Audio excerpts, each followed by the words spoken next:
Hello friends, this is Uday Anantapur కుర్రోడు. మనం ఇళ్ళల్లో ఈరోజు మన వినాయకుడిని పూజ జరిపించుకున్నాం కదా. ఎలా నిమజ్జనం చేయాలో, ఎక్కడ నిమజ్జనం చేయాలో అని ఆలోచిస్తున్నారా? ఇక్కడ మన అనంతపూర్ దగ్గర చెరువు కట్ట దగ్గర పైన వచ్చినామంటే గిన అక్కడ మనకి ఈ రైట్ సైడ్ లో ఈ వాటర్ ఫెసిలిటీ ఉంటుంది. మీకు చూపిద్దామనే ఉద్దేశంతో ఈ వీడియో చేస్తున్నాను. ఒకసారి మీరు ఈ రూట్ చూసుకోండి. మనం ఓల్డ్ టౌన్ మార్కెట్ రూట్ నుంచి అలా స్ట్రైట్ గా వచ్చామంటే కూడా రావచ్చు. అలాగే చెరువుకట్ట పెనుగొండ నుంచి వచ్చినా కూడా రావచ్చు.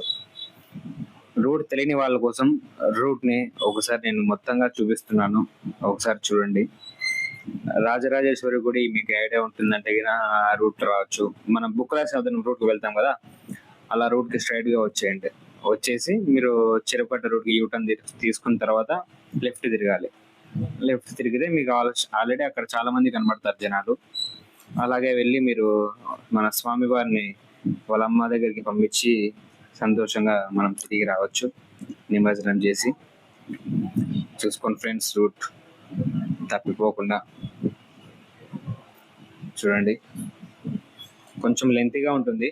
లెంతీగా ఎందుకు పెట్టానంటే టోటల్ ఓపెన్ గా పెట్టేసా, అంటే కట్టింగ్స్ లేకోకుండా, ఎడిటింగ్ లేకోకుండా అర్థం అవ్వాలని చెప్పి. మీకు అనంతపూర్ లో మొత్తం గణేష్లు ఎక్కడెక్కడ పెట్టారనేది మొత్తం చూసిన తర్వాత కామెంట్ చేయండి. ఎక్కడ వినాయకుడు బాగున్నాడు అక్కడికి వెళ్ళి ఒక వీడియో తీద్దాం. జై గణేష, జై జై గణేష.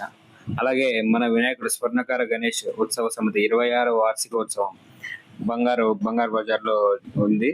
అందరూ వచ్చి ఇక్కడ దర్శనం చేసుకోండి. అలాగే 3వ రోజు ఇక్కడ హోమం జరుగుతుంది. అలాగే అన్నదాన కార్యక్రమం కూడా జరుగుతుంది. వచ్చి ఇక్కడ కార్యక్రమం పాల్గొనండి అందరూ.